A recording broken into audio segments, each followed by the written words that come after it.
President, let me first congratulate you, Mr. Barroso and Mr. Van Rompuy, with the Nobel Peace Prize. Unfortunately, I cannot congratulate Mr. Vidal Quadras, Vice President of this Parliament.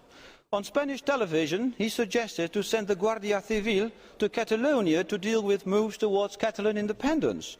This remark was utterly appalling. Let the Catalonians themselves vote on their future. Look at Prime Minister David Cameron with regard to Scottish independence. Cameron says, OK, let's have a referendum in 2014. That's the way to go about this, ladies and gentlemen. Not the army, but democracy. In order to explain his remarks, Mr. Vidal Quadras sent us a letter and makes it even worse. And here's the letter. Reading it, Mr. President, I had the impression it had been drafted by General Franco himself.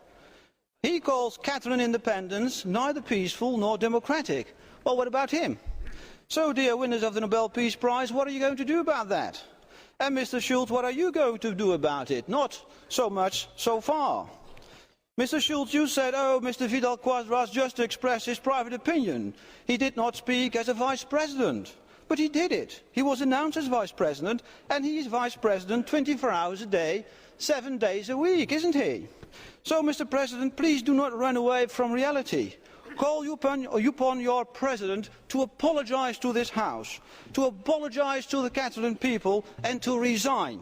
He does not reflect the dignity of his position, he is not worthy of the Nobel Peace Prize, and I would say, Señor Vidal Quadras, vergüenza. Vielen Dank. Ihren Beitrag zum Europäischen Rat werden Sie sicher dann später noch abgeben. Das Wort hat jetzt Herr Hadji Georgiou.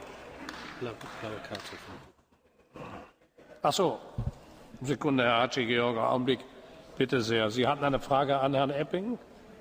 Ja, bitte sehr. Bitte, Herr. Señor diputado, acaba de emplear el tiempo, el poco que tenía, en insultar, descalificar desde la más absoluta ignorancia. Usted conoce la Constitución española, porque lo que ha dicho el vicepresidente, señor Vidal Quadras, no es ni más ni menos que se aplique lo dicho en la Constitución española. Lo demás son singulares apreciaciones personales que no vienen absolutamente a cuento y que yo puedo respetar, pero que desprecio. Bitte, Herr Epping, wollen Sie darauf antworten? The only point I wanted to make, Mr. President, is that I'm not interfering in the internal affairs of Spain. But I do not approve of a remark of a Vice President of this Parliament suggesting the army should be sent to a province. So put it up to the voters and not to the army. We know the history of the Guardia Civil, senor. You know it better than I do. So please stop about it. Let's talk about democracy and let the Catalonians decide themselves. Thank you.